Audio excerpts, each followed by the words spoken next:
O que mantém os filhos saudáveis não é os recursos que eles recebem do pai, mas a presença do pai. Recursos sem o pai é desperdício e não benefício. Recursos sem o pai é maldição, não é bênção. Então, ser abençoado não é receber uma bênção do pai. Ser abençoado é viver junto do pai.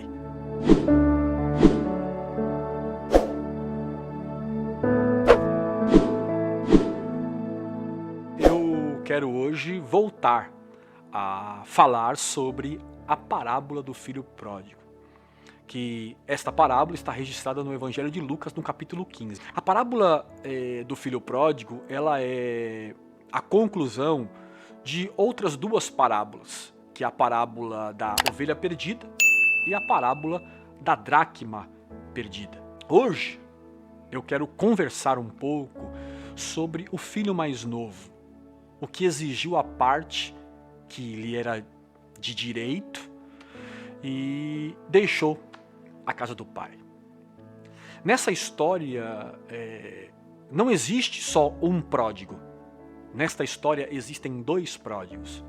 Tanto o filho mais novo quanto o filho mais velho são os dois pródigos da parábola. A palavra pródigo, o significado desta palavra é aquele que desperdiça os bens, aquele que dissipa. A nossa Bíblia está traduzido como dissipar os bens. E no grego, este conceito dissipar traz a ideia de lançar ao ar, de jogar fora, de jogar ao léu. Ou seja, usar o recurso sem propósito, sem uma finalidade. Nós poderíamos então traduzir como usar o recurso de forma inadequada. É por isto que eu considero que nesta história existem dois pródigos. O mais novo, que usou desperdiçando os bens do pai. E o mais velho, que desperdiçou não sabendo usar os bens do pai. É bom nós definirmos quem são representados nos dois filhos para que tenhamos uma ideia melhor desta parábola. O mais jovem da parábola são aqueles que estavam sentados com Jesus, são os pecadores, são aqueles que eram desconsiderados pelos religiosos. Já o filho mais velho da parábola representa os religiosos, que murmuravam porque Jesus estava com os pecadores, ou seja, que murmuravam por causa do mais jovem. Perceba que no texto aqui de Jesus e na história contada por Jesus, ninguém é poupado. Jesus não defende o comportamento dos pecadores. Pelo contrário, diante do murmúrio dos religiosos, Jesus iguala os pecadores aos religiosos na parábola do filho pródigo. O mais novo é o irresponsável, o mais velho é um hipócrita. O mais novo na parábola é o pecador, o mais velho da parábola também é pecador. A parábola nivela os dois filhos porque Jesus quer revelar que ambos precisam de arrependimento.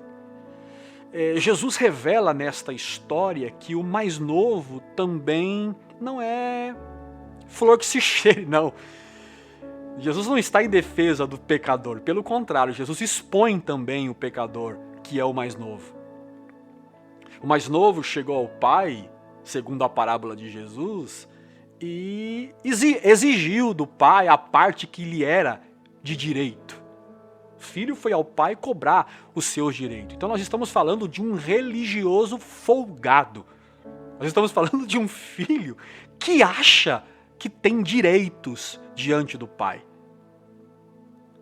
E é dele que nós vamos falar hoje.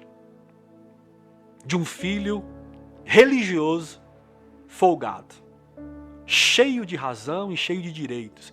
E é exatamente assim como nós nos comportamos por diversas vezes na nossa relação com o pai. O problema é que quem busca a Deus para receber direitos não entendeu a graça. Nós tratamos Deus assim o tempo todo. Nós chegamos diante do Pai cheio de razões, cheio de direitos, dizendo para Deus, Deus, olha, eu fiz assim, eu fiz assado e eu quero agora a minha parte, aquilo que me é de direito, o Senhor tem que me dar. Aí você pode estar perguntando, será? Quer ver uma coisa? Por que você vai ao culto na sua comunidade? Essa é uma pergunta que nós precisamos responder para nós. Por que nós vamos ao culto da nossa comunidade? Para buscar uma bênção ou para se tornar uma bênção? Todo encontro que é para que os filhos recebam direitos é um encontro que gera não salvação, mas que gera perdição. Todo encontro cristão é um ajuntamento onde os filhos abrem mão dos seus direitos para gozarem da presença do Pai. Culto sadio é aquele culto onde os filhos se encontram à mesa para curtir, para saborear a presença paterna de Deus. Você vai no culto para receber ou para dar? Essa é uma pergunta que a gente tem que fazer para nós. Eu vou para o culto para receber ou para oferecer? Aliás, o significado do termo, da palavra culto, é serviço. E servir não é um ato de recebimento. Servir é um ato de doação. O filho diz para o pai assim, me dá a minha parte. E o que é impressionante, o pai dá. Mas o pai dá não é porque é direito do filho, mas por causa da graça. Porque graça é favor imerecido. Aí você está dizendo assim, mas Elter, agora deu um nó na minha cabeça. O pai dá bênção para filhos irresponsáveis? Dá. Em Mateus 5, 44, 45, Jesus diz que... Jesus recomenda os seus discípulos a amarem os seus inimigos e orarem por aqueles que os perseguem. E Jesus ainda conclui, para que vocês sejam vistos, ou para que vocês venham ser filhos do vosso Pai que está no céu.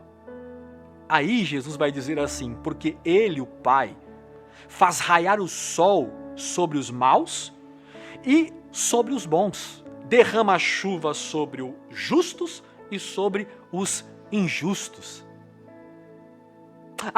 Então eu vou viver irresponsável, já que o pai dá para todos, já que o pai ele não fica selecionando, esse filho me obedeceu, tô a bênção, esse filho me desobedeceu, tô o castigo. Se o pai não trata os seus filhos assim, então eu vou viver irresponsável. Mas se você pensar assim, como filho mais novo, isto revela que você não ama o pai. Na realidade, quem pensa assim, ama o que o pai tem. Você está entendendo o que eu estou querendo dizer, aonde eu quero te levar a esta reflexão? O problema é que quem vive sem o pai, recebe a dádiva, mas sempre perde tudo. O que mantém os filhos saudáveis não é os recursos que eles recebem do pai, mas a presença do pai. Recursos sem o pai é desperdício e não benefício. Recursos sem o pai é maldição, não é bênção. Então, ser abençoado não é receber uma bênção do pai. Ser abençoado é viver junto do pai. Ser abençoado é nutrir a relação com o nosso pai. É o entendimento, é o esclarecimento da paternidade de Deus. A presença do pai é mais cara que qualquer outro valor monetário. A presença do pai, ela é mais cara do que qualquer casa própria, que qualquer quantia em dinheiro, qualquer quantia monetária. A presença do pai é maior que qualquer riqueza deste mundo e qualquer bênção deste mundo, a bênção é ter o Pai. A pergunta é então, por que o filho mais novo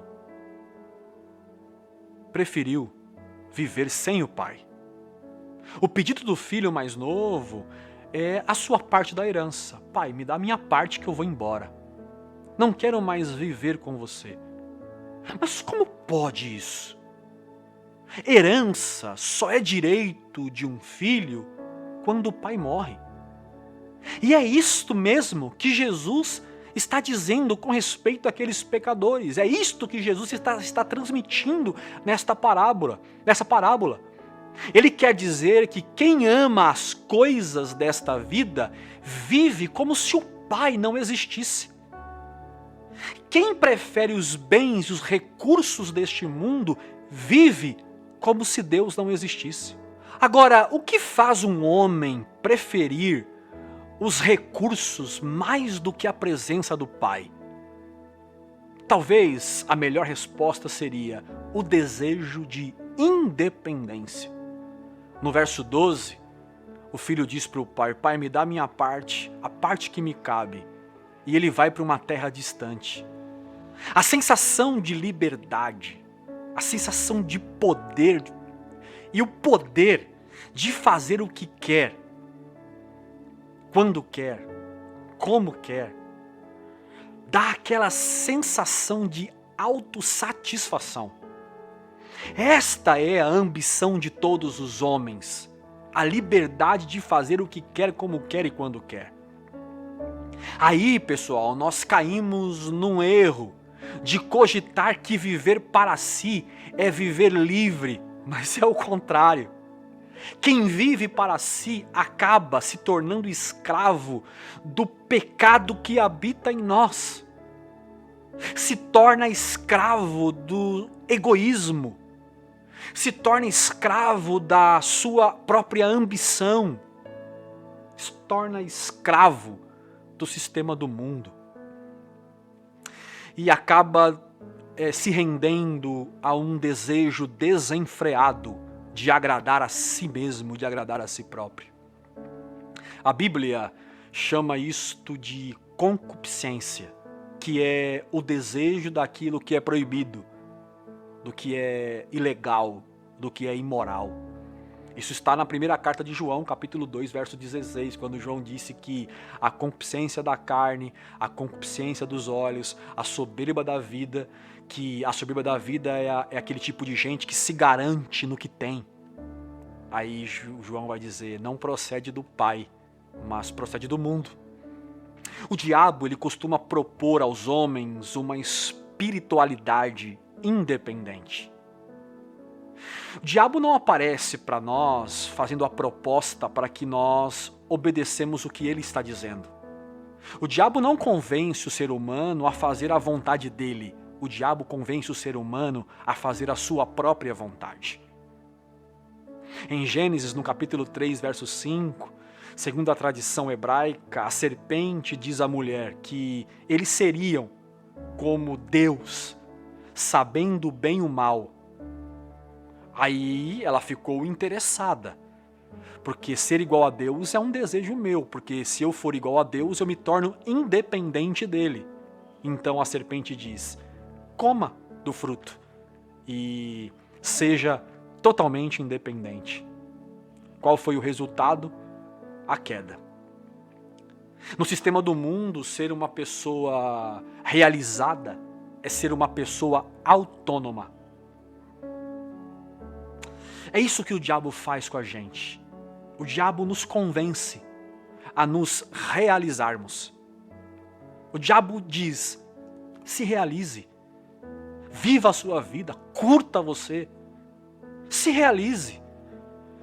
Quando eu falo de essa realização proposta pelo diabo, eu lembro da frase de Oswald Chambers, que disse que quanto mais você se realizar, menos você buscará a Deus. Em Mateus capítulo de número 4, por exemplo, o diabo usa da mesma tática com Jesus, dizendo que ele podia se realizar. Ele podia ser e ter por si só. Todas as respostas de Jesus a Satanás incluem uma pessoa, a pessoa do Pai. Jesus expressa a serpente diante das propostas de que ele depende do Pai. Transforme essas pedras em pães, a resposta de Jesus. Nem só de pão viverá o homem, mas de toda palavra que sai da boca de Deus. Eu não vou me realizar fazendo um milagre, eu vou continuar dependente do Pai. Viver independente do Pai gera dois riscos para a nossa espiritualidade. Isso está muito claro na parábola do filho pródigo. Primeiro, nos distancia do Pai. Causa um distanciamento, que é o verso 13. O filho pediu a parte dele e foi para uma terra muito distante. Jesus disse que ele foi para uma terra distante porque houve um distanciamento social. Independência gera distanciamento. O inferno, ele não é inferno porque é um lugar cheio de fogo. Inferno é todo lugar onde Deus não está. Eu não falo de ausência de tempo e espaço, porque o nosso Deus, ele é onipresente. Eu falo de ausência de significado, ausência de sentido. Eu falo de ausência do Pai. Você teve aquela sensação já alguma vez de que Deus não estava perto de você? Para quem já teve a sensação da presença de Deus, essa sensação de que Deus está distante, ela é como agonizar a morte, mesmo estando vivo. Ser independente gera solidão. A sensação da ausência do Pai gera medo. E esses sentimentos começaram a rondar o coração do filho mais novo. Porque ninguém é forte sozinho. Ninguém é forte sem o Pai.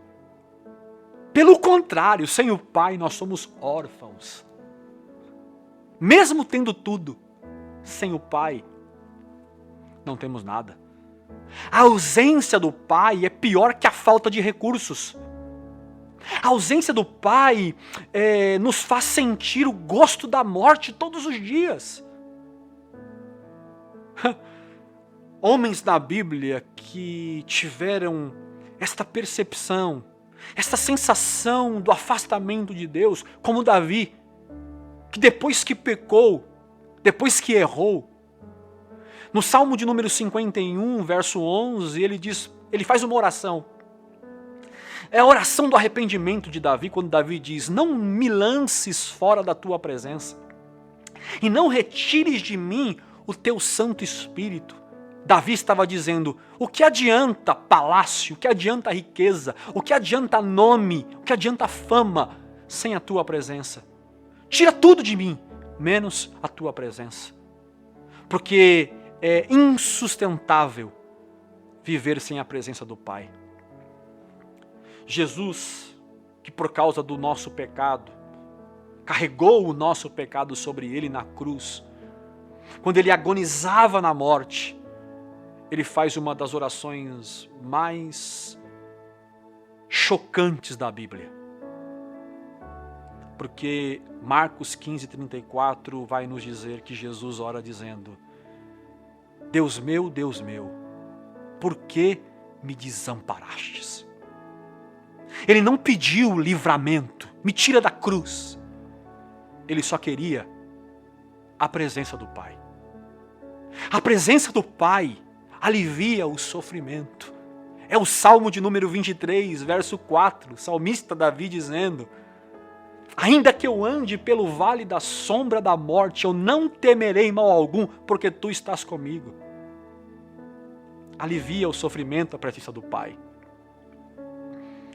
Conta uma história de um menino que estava aguardando o voo na recepção de um aeroporto.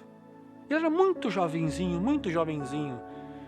seus 11, 12 anos. E as pessoas começaram a observar aquele jovenzinho com fone de ouvido, com o celular na mão, com a sua mochila nas costas, e entregou o bilhete, entrou na aviação e as pessoas iam observando aquilo. Ele sentou na sua cadeira, apertou seus cintos e o avião decolou. O avião decolou, mas no meio da viagem uma grande turbulência. Mas uma turbulência muito grave, daquelas que só quem passou sabe, eu já passei uma vez e é pânico.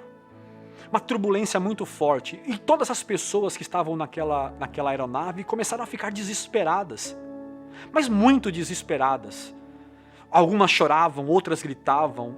E aquela criança estava sentada com fone de ouvido e com o celular na mão, tranquila. E aquelas pessoas adultas estavam ali, inquietas, olhando para aquele jovem tão tranquilo. E quando perceberam que ele não esboçava reação nenhuma, alguém foi até aquele jovem e diz assim para aquele jovem menino: ei moço, ei rapazinho, ei menininho, por que você não está com medo da turbulência? Todo mundo aqui gritando, alguns chorando, e você tão tranquilo. O menino olhou para aquele adulto que o perguntava e disse: senhor, eu não estou com medo porque o piloto da aeronave é o meu pai. A segurança daquele jovem não estava na aeronave, a segurança daquele jovem estava no seu pai. Seu pai é o piloto. É disso que eu estou falando. Viver independente do pai gera distanciamento. E distanciamento gera decadência. O versículo de número 14, depois de ter consumido tudo, segundo o texto, diz que veio a fome. Fome. Fome.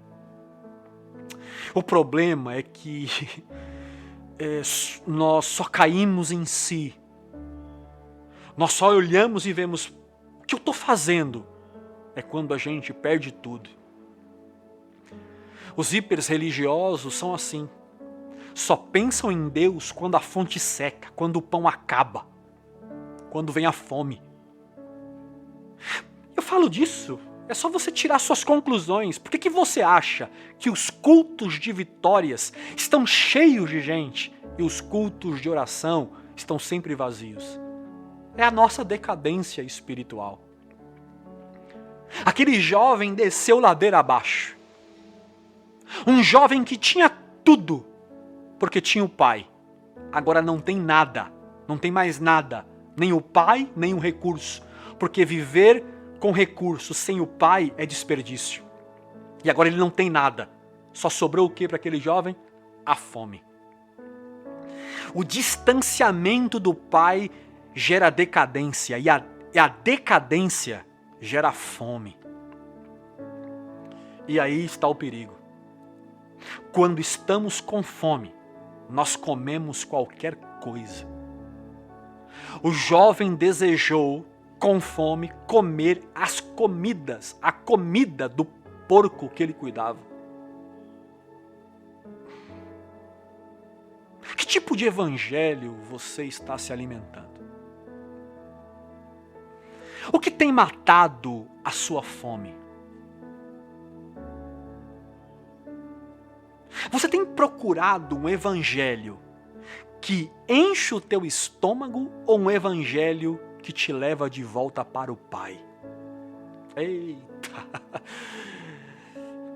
Eu escrevi na live, porque eu escrevi nas minhas redes sociais porque eu estava preparando esta live. Eu quero que você grave isso aqui. Toda a pregação, em nome de Deus, que alimenta o nosso estômago, mas não sacia a nossa alma e não nos leva de volta para o Pai, é lavagem de porco. O propósito de Deus nunca foi a nossa decadência. O propósito do Evangelho é o nosso desenvolvimento, o nosso crescimento. E só cresce, só desenvolve quem está com o Pai, na casa do Pai, na companhia do Pai. Efésios 4,15, Paulo disse à igreja aos Efésios: seguindo a verdade em amor, cresçamos em tudo naquele que é o cabeça, Cristo. Este é o propósito do Evangelho, crescimento. Mas o jovem, devido ao seu pecado, à sua ganância, à sua individualidade, foi ladeira abaixo. Se distanciou do pai e foi para a decadência. O jovem foi ao mais fundo do poço que ele poderia chegar. Ele perdeu o carinho da sua família, ele perdeu todo o dinheiro, ele não tinha como suprir as suas necessidades básicas a ponto de ter que conviver com a fome e tornou-se imoral. É o verso 13. Ele foi contratado para cuidar de porcos, e porcos naquela cultura era um animal imundo, e quem tocasse nesse tipo de animal, ou trabalhasse, ou comesse, ingerisse aquele animal, era considerado também imundo. O porco naquela cultura era um animal imundo, e Jesus coloca um porco na parábola para dizer o estado que aquele jovem, os pecadores que estavam sentados com ele, eles estavam. Por que o filho escolheu os porcos? Eu fico me perguntando por que o filho, antes de escolher os porcos, não resolveu ir para a casa dos pais. Porque o filho mais novo, ele tem vergonha. E não só a vergonha, eu quero acreditar também que o filho mais novo, ele é um filho teimoso, ele insiste em não voltar.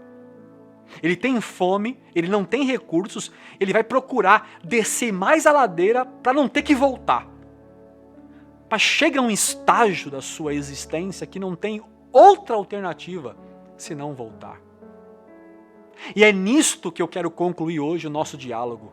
Eu concluo convidando você a não mais teimar em continuar vivendo longe do Pai.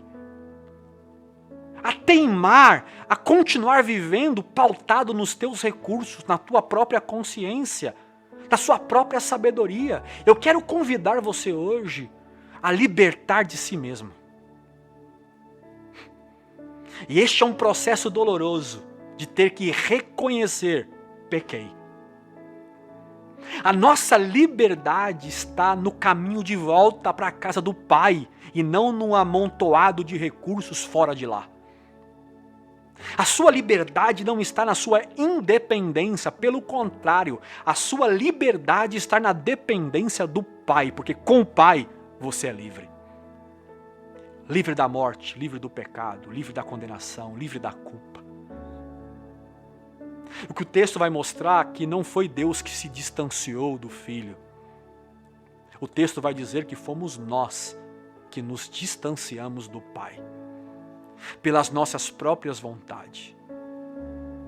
Eu vim dizer para você que Deus está aí, bem perto de você, esperando a sua volta, porque o teu coração se distanciou demais, porque você pensou muito na sua própria vida, nos seus próprios recursos, em ser independente, mesmo sendo um crente em Deus.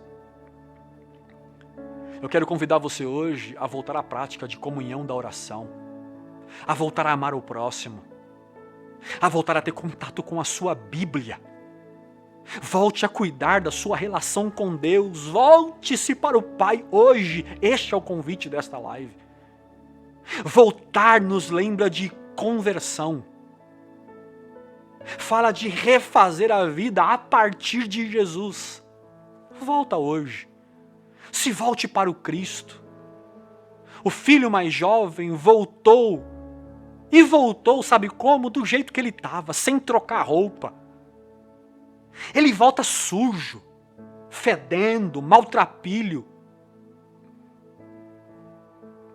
E Jesus conta isto para os religiosos para dizer que Jesus recebe os seus filhos do jeito que eles estão. Jesus conta esta parábola dizendo que o pai recebeu o filho sujo, para dizer que o pai tem uma roupa nova, para mostrar que quem dá banho não é o religioso ou os dogmas da religião ou as pautas doutrinárias da tua comunidade, da tua igreja. Quem dá banho, quem nos lava é o Pai. pelo Cristo, porque pela palavra sois limpo. Vós sois limpo por aquilo que eu tenho vos falado. Deixe que Ele te dê uma roupa nova hoje. Eu insisto, volte, porque o Pai te ama. Volte, porque teu Pai te espera. Volte, porque o teu Pai não cobra juros. Volte, porque o teu Pai apenas te quer. Se o pecado e seu erro te levou para longe, te afastou do Pai, hoje o Pai prepara um caminho de volta. É por isso que Jesus disse: eu sou o caminho, a verdade e a vida. E ninguém vai ao Pai a não ser por mim. João 14, 6. Jesus é o caminho que te convida hoje de volta para o Pai.